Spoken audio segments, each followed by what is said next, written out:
So today I'm reviewing two of probably the most famous and most popular Versace fragrances. The first of which is Versace Eros. Everyone knows this. Very, you can see the notes there and the bottle. Very, very popular men's fragrance. And then the other one, Dylan Blue. So, the thing with these, they're both top-notch, like very classy fragrances for men.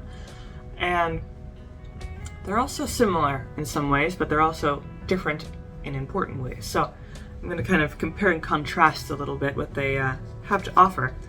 And I'll try not to be too biased because Versace Eros is one of my favorite fragrances that I've discovered recently.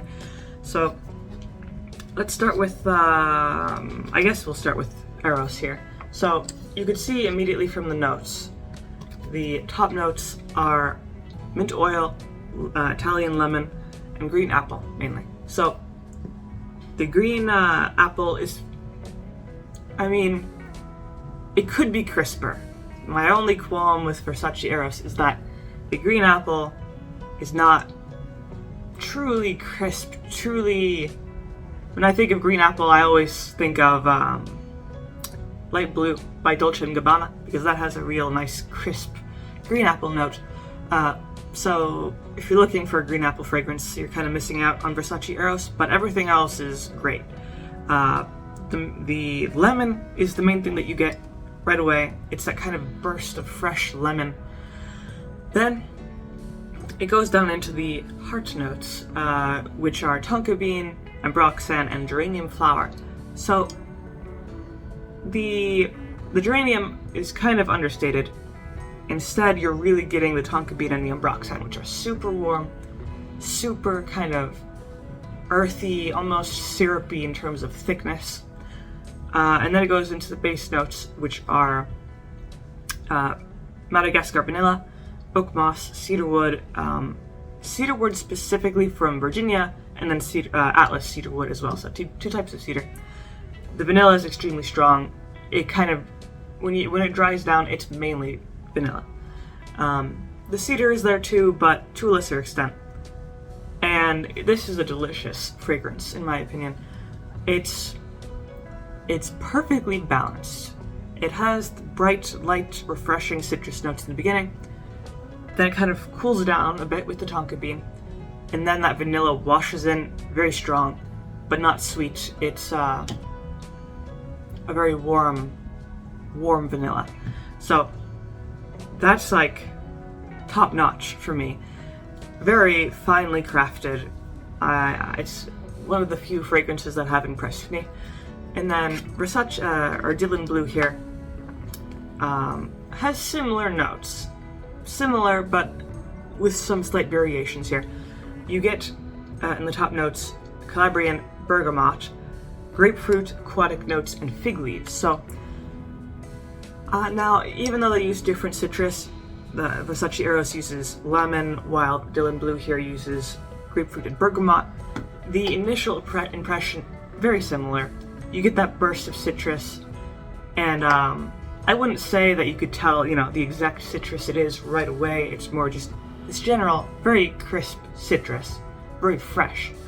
Then Dylan Blue starts to become a little more distinct with the grapefruit in particular, because the grapefruit, even though it's bitter, it also has some natural sweetness, which makes it unique compared to the lemon, which is more purely sharp and fresh. And the aquatic notes also give it a certain salty freshness, which is unique compared to Versace Eros. Then you have the heart notes, which are mainly violet leaves, black pepper, papyrus wood, ambrox, and patchouli. So the black pepper is the most prominent, and that is kind of a departure from Eros, because Versace Eros starts to become a little bit sweeter, a little bit warmer, and more of a comforting fragrance once it gets into the middle notes. Versus Dylan Blue, which is, it's a fougere fragrance, meaning it's sharper, more aromatic, herbal, sharp, So that's the main departure there from Versace Eros. And also the Ambrox adds a little bit of warmth, but not as much as Versace Eros. It's still very kind of a cold, fresh, you've jumped into the ocean and there's a lemon grove right next to you, that really sharp, fresh nature. And then the base notes are a little bit warmer, mineral musk, tonka bean, saffron, and incense. So they share tonka bean, these two fragrances. But I would say the base notes in Dylan Blue are nowhere near as strong as the base notes in Versace Eros. The mineral musk is sort of a cold type of musk rather than your typical warm musk. The saffron is warm, but it's faint. The tonka bean is not as strong as in Versace Eros. And the incense is interesting because it's there, but it's very faint. This is not a smoky fragrance. This is more, again, it really holds on to the crisp nature of the citrus notes at the beginning. So it also, Dylan Blue is not a sweet fragrance. You get a little bit of the sweetness from the grapefruit, but it's not a true sweetness because it's contrasted with the natural bitterness of the grapefruit. So that's a big contrast with Versace Eros because the vanilla note isn't your typical sweet vanilla that you would get in more feminine perfumes like Armani C or Black Opium. This it's still sweet, but to a lesser extent, and that sweetness is very, you can't miss it. It's it's sweet, but it's still warm, which is unique. It's kind of almost a roasted vanilla, which is very, very nice. And despite these coming from the same brand, it's important to kind of understand that there are two very different fragrances. They start out very similar with those citrus notes, but then they make a big departure once they go into the heart notes. And it really kind of, because they're both very, very good. They're both, they're both popular, and they're popular for a reason. Very finely crafted, very well balanced, but very different. So it kind of comes down to your preferences. So if you're looking for a fresh, fougere, aromatic fragrance, then you're gonna want Dylan Blue because it's perfect for summer days.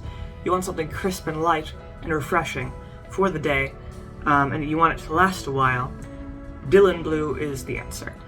Meanwhile, if you don't care for those really sharp, kind of bold fragrances, then you probably want Versace Eros, because that's much softer. It's strong, but it's softened by the vanilla, the sweetness from the vanilla, along with the tonka bean, the ambrox, and stuff like that. And also, while the opening of the citrus and the mint is, very fougere-like, it doesn't, it's not as bold as the same citrus in Dylan Blue. So two very different fragrances, both very good. I would say that Versace Eros is more of a flexible fragrance because Dylan Blue, I mainly imagine it for the summer or just general hot weather, because it's so refreshing and bright and, with those citrus notes. Meanwhile, Versace Eros is a little bit warmer, but not too thick or syrupy and not too bright and refreshing. It's really just in the middle, which makes it good for the entire year, I would say. So they also last, both of them, a very long time. They're probably around 7 to 8 hour fragrances. I would argue Versace Eros might last a little bit longer, especially the vanilla note. The vanilla note really hangs on to your skin as soon as you put it on. It kind of, the other notes might fade, but the vanilla will stay with you. Versus Dylan Blue, which is a long-lasting fragrance, but because of the nature of some of its notes, like the citrus notes or the aquatic notes, they just won't last as long. So, it might not last all day, but still very long-lasting. So those are my main thoughts for Versace Eros and Versace Dylan Blue. If you have any opinions about any of these fragrances, you can leave those down in the comments below. If you like the video, leave a like, maybe subscribe, and I make videos throughout the week, so stick around for those.